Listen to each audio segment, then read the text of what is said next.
Happy birthday. എന്താടാ, എന്ത് പറ്റി?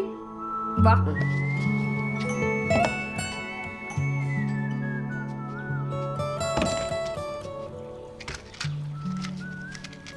അമ്മച്ചിയൊന്നുമില്ല ഇവിടെ.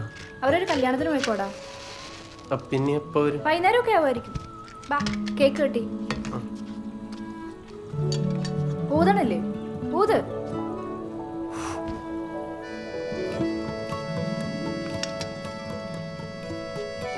മുഖത്തെല്ലാം ഗ്ലിറ്റർ കൊറേ ഉണ്ടല്ലോ. ഇത് നിന്റെ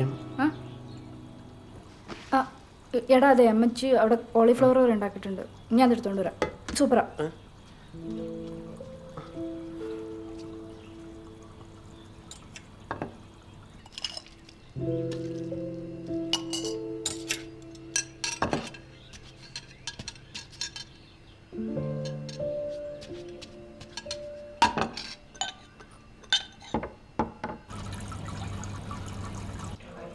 നീ ഈ പടം കണ്ടിട്ടുണ്ടോ?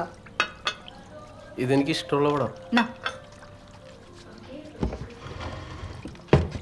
ഇതെന്താ 2 പ്ലേറ്റില്? അതിനിപ്പോ എന്താ? അല്ലേ നമ്മൾ 1 പ്ലേറ്റിൽ നിന്നാണല്ലോ കഴിച്ചിരുന്നോ? എനിക്കിന്ന് 2 പ്ലേറ്റിൽ എടുക്കാൻ തോന്നി, എടുത്തു. നീ കഴിക്കേ. എനിക്ക് വേണ്ട, എനിക്കെന്താ കെട്ടി പിടിച്ചു. എന്താ നീ കഴിക്കണ്ട, എനിക്ക് വിശക്കുണ്ട്, ഞാൻ കഴിക്കാൻ പോവാ. ഒരു പീസെങ്കിലും എടുത്ത് കഴിക്കുക. അമ്മച്ചി കഷ്ടപ്പെട്ടുണ്ടാക്കിയതാ. എടാ, അതെ ഞാൻ ഒർഗാമിയുടെ ക്ലാസ്സിന് ചേർന്നുണ്ട്. ഞാൻ ഒരു സാധനം ഉണ്ടാക്കിയിട്ടുണ്ട്, കാണിച്ചു തരാം. ബാ.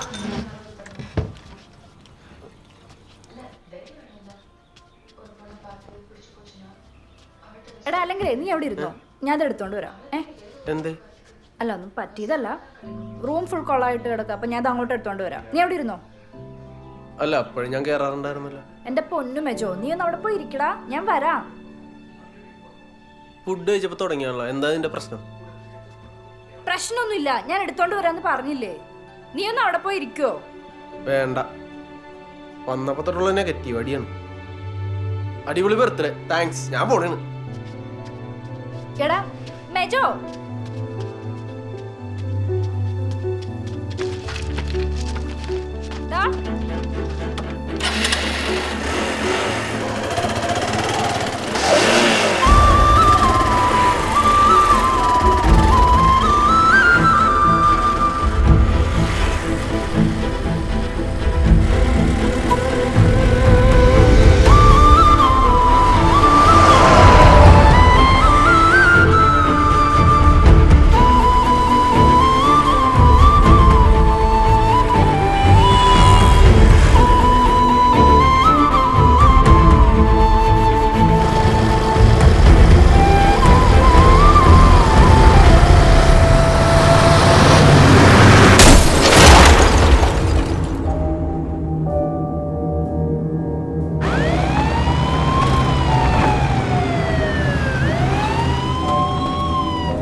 താനെന്താ ഇവിടെ?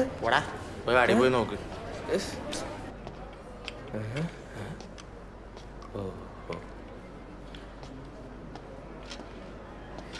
റോട്ടില് ചിത്രപ്പണിയും കഴിഞ്ഞ് വന്നേക്കാണ്. എത്രണ്ണത്തിനെ കൊന്നടാ? നിന്നെ എല്ലാ ദിവസവും കാണുന്നുണ്ടല്ലോ. നേരത്തെ മൂത്രത്തിക്കല്ലായിരുന്നു, ഇപ്പൊ വണ്ടിക്കട വെച്ച്. അതെ, നിങ്ങൾ എന്തോ കൂടോത്രം ചെയ്തിട്ടാണ് പുള്ളിക്ക് ഇവിടെ നിന്ന് ഇറങ്ങാൻ പറ്റാത്ത. നിന്നെ ഞാൻ നേരത്തെ നോട്ടിട്ട് വെച്ചേക്കണതാ.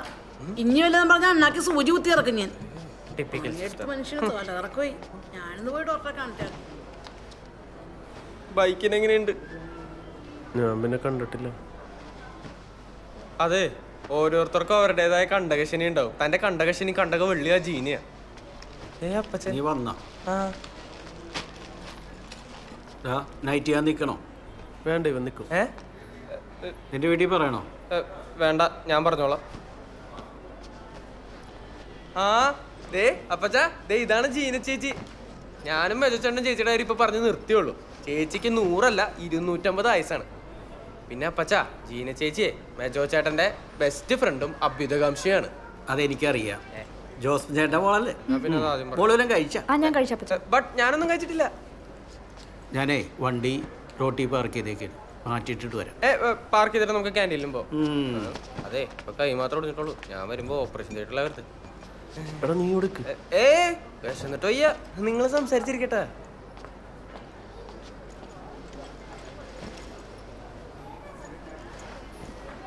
ഇപ്പൊ എങ്ങനെയുണ്ട്? വേദന ഉണ്ടോ?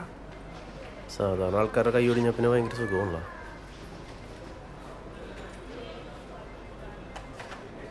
ഞാൻ വഴക്കിട്ടെ, സോറി. നിനക്ക് വല്ല ബാധ കയറി?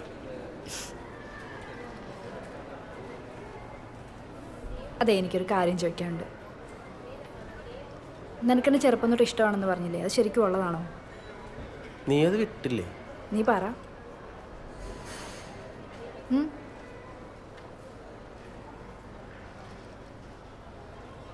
അത് ഞാൻ ചെറുപ്പത്തിൽ എപ്പോൾ തൊട്ടാണ് നിന്നെ ശ്രദ്ധിച്ചു തുടങ്ങിയെന്നറിയോ? നമ്മൾ 5ാം ക്ലാസ്സിലേ കാറ്റീസം പഠിക്കുമ്പോൾ പള്ളിയിൽ വെച്ചിട്ട് ഒരു ദിവസം ടീച്ചറെ, മെജോന്റെ അമ്മച്ചി കഴിഞ്ഞ ആഴ്ച മരിച്ചുപോയി. അതിൽ പിന്നെയാണ് ഞാൻ നിന്നെ ശ്രദ്ധിക്കാൻ തുടങ്ങിയത്. അന്നോട്ട് ഞാൻ കണ്ടേക്കണത് വീട്ടുമുറ്റത്ത് നീ ചെയ്യുന്ന കുഞ്ഞു കുഞ്ഞു കാര്യങ്ങൾ, എന്നോ അപ്പൂപ്പൻ്റെ ഒപ്പം ബസ്സിൻ്റെ ഫ്രണ്ടിൽ നിൽക്കുന്നത്, പിന്നെ പൂപ്പൽ പിടിച്ചെടുക്കണ മുതലുമ കല്ലുകൊണ്ട് പടം വരക്കണത്, അങ്ങനെ കുറേ കാര്യങ്ങൾ.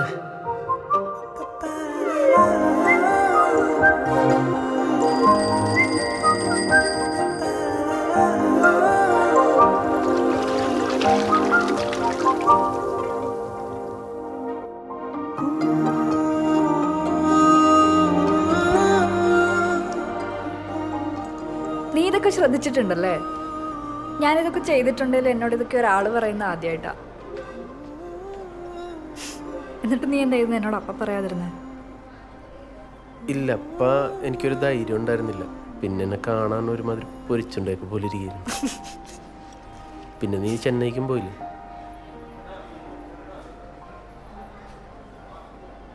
എന്നാ ശരി, ഞാൻ പോട്ടെ.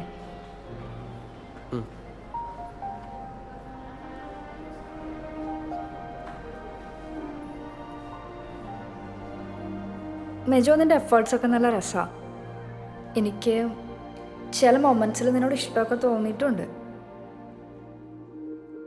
ഇത് ഞാൻ നിന്നോട് പറയണമെന്ന് വിചാരിച്ചൊന്നുമല്ല. പിന്നെ നീ ഭയങ്കര ജെനുവൻ ആയതുകൊണ്ട് ഇതിപ്പോൾ എനിക്ക് പറയണമെന്ന് തോന്നി. നീ ഇതൊന്ന് മനസ്സിലാക്കണ്ട കേട്ടാ. എന്നാ ഞാൻ പോയിട്ട് വരാം.